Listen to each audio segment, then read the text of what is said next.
Hey, it is your buddy, Peace and Harmony, with you here today. Much love going out to all the beautiful, empowered harmonizers. We are zooming in and focusing in a little bit more in depth on a great viewer question that came in, and that is to discuss secrecy and the covert narcissist. I think that is a great topic and a great starting point, so let's get right into it.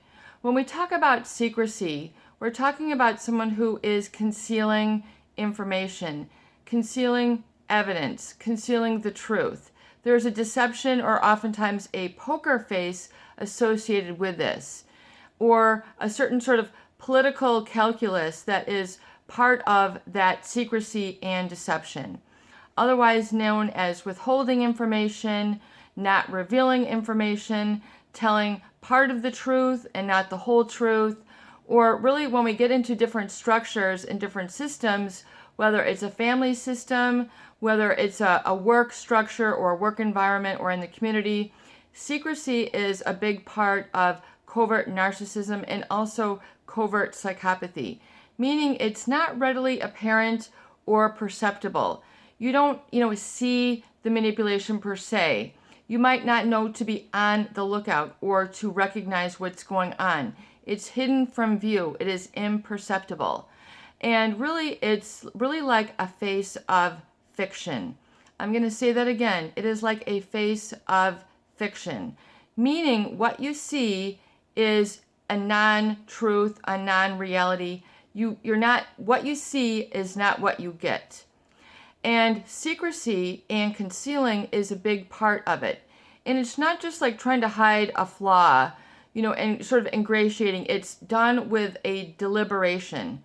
Secrecy is part of the ingredients of a covert narcissist and a covert psychopath.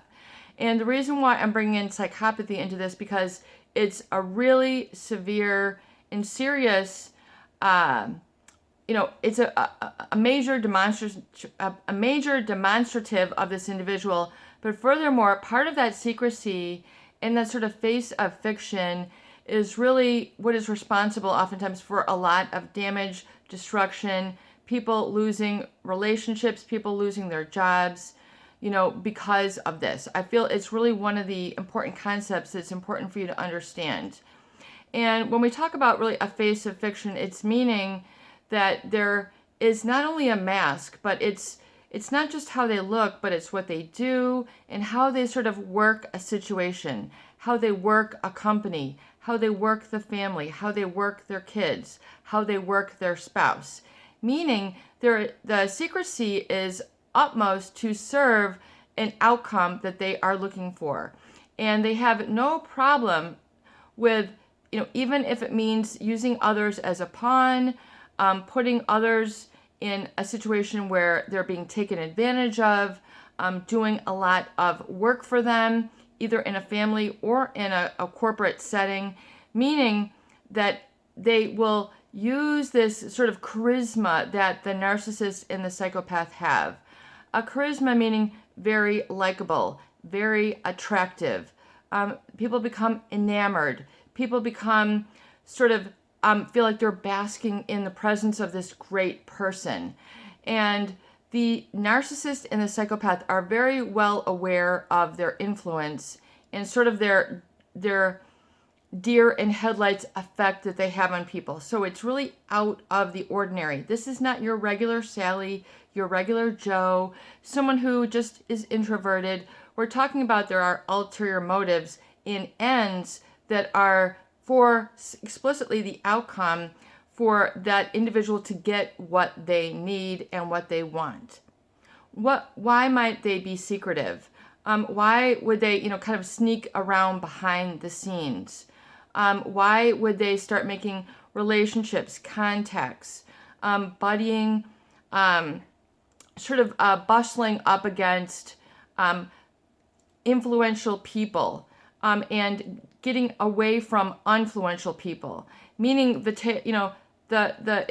going to be an imbalance. The psychopath and the narcissist will very much look for stepping stones, people who can get them places, introduce them to people, get them what they want, whether it's information, food, money, intimacy, romance, information. They're on the lookout for something that they can take, and oftentimes that face of fiction will be, presenting as if they are your confidant. So they'll use tactics in order to get you into a position that is amenable or agreeable to them, whether they get your trust.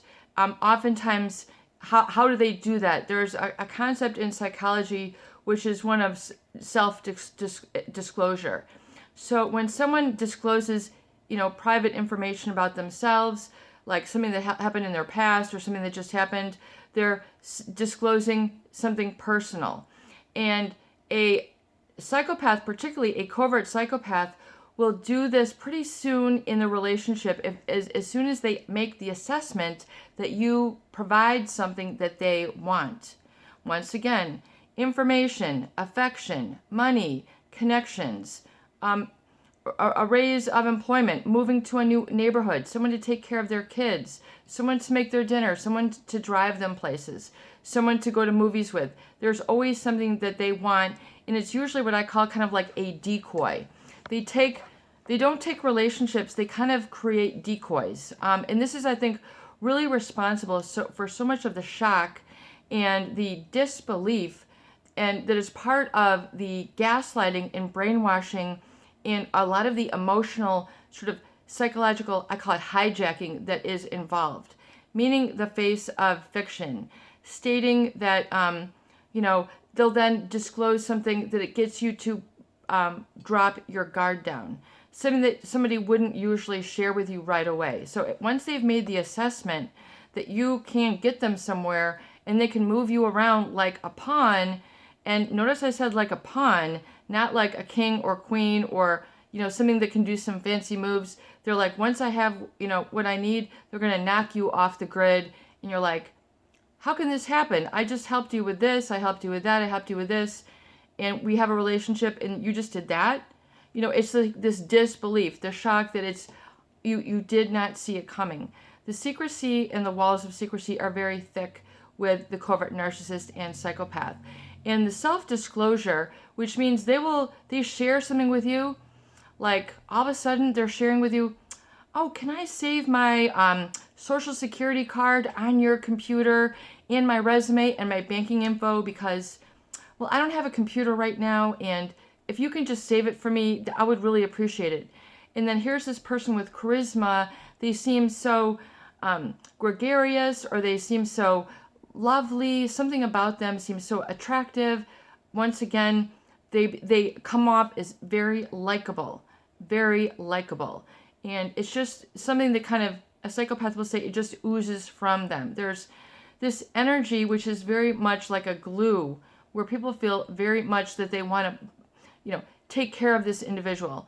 and so the self-disclosure, in other words, if they want you to disclose something about yourself, it's like a tit for tat. In other words, sure, yeah, you can save your social security number, your resume, and your bank card information. I'll keep that secure for you in the documents. Just make a folder, And so if they disclose, then they're looking for that reciprocity, the law of reciprocity, which means all of a sudden you'll disclose something about to them, and then it'll be used as fuel to learn about you and further how to brainwash and gaslight you and get you under their control, their mind control.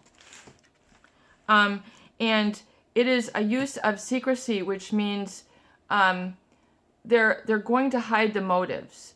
So it's very unnatural, I would think, to most people.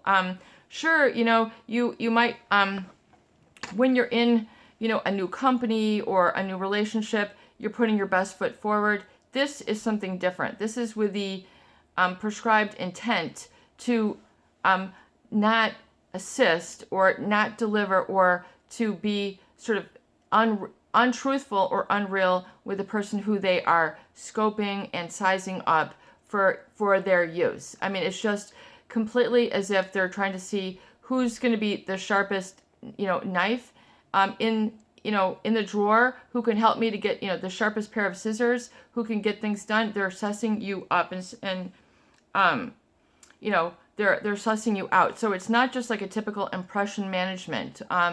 It's really much deeper and more complex than that. That's why a lot of people don't understand. They layer it so that you don't really understand the source.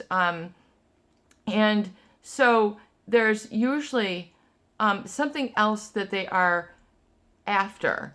And so if they can get people to sort of do, make certain inroads for them, or, do certain work for them, or key them into something that they're, especially at the job, here's the info for my project, this is how we got this. And, they're meanwhile, taking notes and using it for their own purpose. And they have no intent to then give you credit, etc. So they know how it breaks people down when they do these things. And it can be very disabling. And they'll also sort of create these rivalries as part of their secrecy. Meaning they'll create conflicts so that things will be like as a distraction, and they'll set people up. In other words, have a relationship and then relay different or conflicting information to another individual that creates the perception in the new person of trying to conceal the goodness of the first person, if that makes any sense.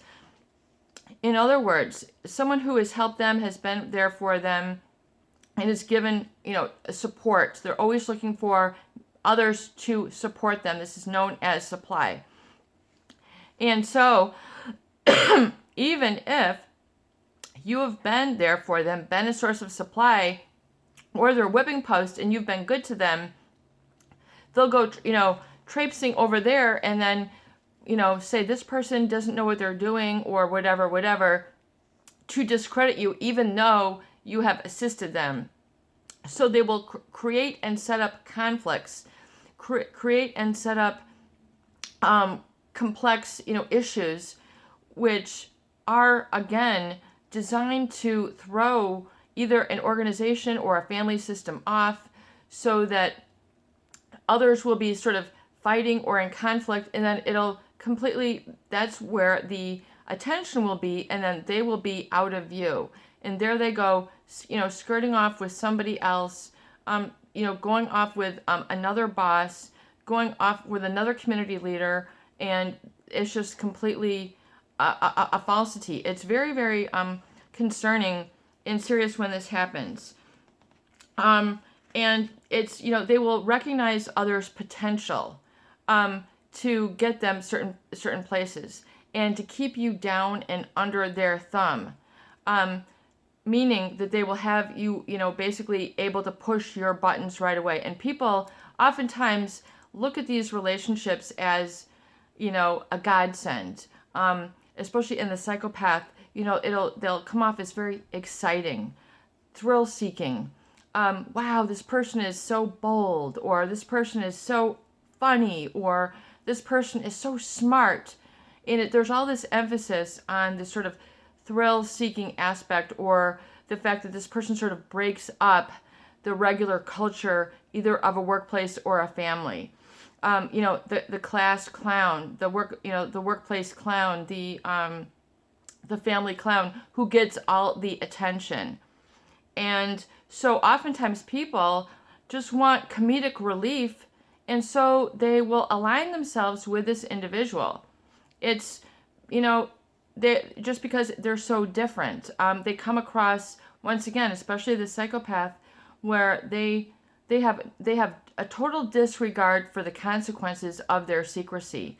They don't care if someone gets hurt, fired, uneducated, unpaid, unrecognized, not supported in return. They are all very much, not worried about the consequences. So even though the consequences could be unfavorable, they just don't feel, any sort of empathy for those people. It's just a non-issue. So that's why these people seem to rise up the ladder, be the one in control in the family, be the one that everybody looks up to, because that is where they want. They want that advantage point. They want that vantage point so they can look out and see, down to everybody and get and feel like they are the it. And it's very difficult when they kind of layer in the relationship. In other words, it seems like it's going to be this, but it's really that, or it seems like it's heading this way, but it's really going over there. So there's this really difficult to trace or difficult to follow sort of decision making and behaviors that they will engage in. And really, until people who are not targeted can oftentimes be more aware of, they can see it from a distance and sometimes be able to side with you. In other words, they're not the one of target, but they can kind of see what's going on. And especially in the workplace, very covert meaning, just entering into people's offices or, just knocking in, it's the old, knocking somebody's books out of their hand. Back in school, in fourth or fifth grade, the kids would say, oh, you want to meet that guy or that girl, just accidentally, drop your pen or drop your book right in front of them, and then they'll pick it up, and then you say, hi, oh, it's so nice to meet you. They do tactics like that, which are very secretive, and it's a face of fiction. So realize that if you feel that there's so much that you don't know about this person, and it's very much, then you're very much onto something, because secrecy is one of their main tactics that is used where they don't share the information or they share partial information. It can be very traumatizing when people have discovered this because they feel like they've been made a fool. It can be the betrayal. This is not just like being cheated on. It's more complex than that, because oftentimes it's so deliberate and it's so destructive, because it's like a one-way street. They're getting what they need. And even if what they need is not doing any work, not being responsible, not being accountable, and just sort of looking for others to lift a finger and do what they need, and will kind of, that self-disclosure, once again, will be used so that oh yeah, I can do that for you, I can do this for you, and then again and again, and then you find out, people usually then feel very fortunate to be aligned with this covert narcissist or covert psychopath because of certain qualities that they seem to possess that are so attractive, especially as it's compared against another. And so they'll use that sort of conflict to their avail. People see that, with parenting. If you've got a covert narcissist or a covert psychopath in the parent, that person will really slip out of their role and their job very easily, and then either throw it on the teachers, throw it on the community, throw it on the neighborhood. It takes a village to raise a child sort of mentality, and they won't be there to guide, teach, educate, support, direct, nurture, help them to work through their feelings as children. It'll be, well, your mom is better at that, or your dad is better than that, or, they will kind of just shriek out of or shrink away from responsibility that they don't feel that they need or are responsible to do, even though it is part of the relationship connection or bond, that is what you're supposed to do, even if it's like the unspoken. As a parent, you should parent. You're the bigger person. You help the kids with their feelings. You tell them about the importance of telling the truth, the importance of, not telling lies or being secretive. All these different things that oftentimes can make a lot of work on everybody else, where the psychopath then just sort of takes the shovel, and just sort of takes the bulldozer and is like, yeah, and just plows through and just gets what they need. And meanwhile, other people are just bulldozed, and they don't get what they need, but yet there's this usually an attraction to not making a big deal because this person is, the thrill seeker. They are the easy parent, or, they aren't helpful, So there's reasons why then they're either repelled by the other parent, or then attracted to this individual who can be narcissistic and have these ulterior motives, or psychopathic, and really just not have any caring. It's just that they just want to, life is like a bowling game for them. If they can knock everybody down and they get 10 points, they're like, yep, I've got the win. And, they'll just, be like, see, I'm the winner and everybody else is the loser. There's this real feeling that the secrecy and that sort of poker face that is encountered, which is very, very unfortunate for a lot of people to have gone through that. But you must understand that you don't want to get caught up in trying to expose them. Once you kind of know what it is, you know what it is. Don't make it your job to try to settle the score, to point things out, to educate them on how to be, because they don't feel, once again, like they have done anything wrong. They're like, I'm a hammer. You're a nail. I'm just going to hammer. This is what I do, and to a hammer, everything looks like a nail, whether it's a window, whether it's a piece of wood, a piece of plywood, to a hammer, everything is a nail. So in other words, to these individuals, everyone is just a means to an end. It's just unfortunate, or to get what they want, versus caring, having that true bond, and back and forth, which is not about, hiding, concealing, being secretive behind the scenes, and not sharing the details, the juice with you. It's your buddy, Peace and Harmony, with you here today. I hope these videos do help. Please share, please subscribe, and please donate for more great tools, videos, discussion, and support. Don't keep these relationships bottled up. Don't feel that you have to suffer alone. Be able to really learn about the cause that's created this effect, what has happened, and then own the situation. Understand that that is what happens, and do not take it personally. It is what it is. This is how these people are. To a hammer, everything looks like a nail, and you just need to say, you know what? Been there, done that. I was a nail. No more. I'm a human being. I'm a person. I have a heart. I have needs, and there's nothing wrong with you for having needs, for having wants, and being upset that they weren't, provided for. You have legitimate reason for these feelings, but know now that you can hold yourself accountable to get those needs met. And don't feel guilty, don't feel bad, don't feel shy about speaking up for your needs. Do not speak up to the narcissist, do not speak up to the psychopath. That's just who they are. I hope you have a beautiful day. Thank you for your inquiry.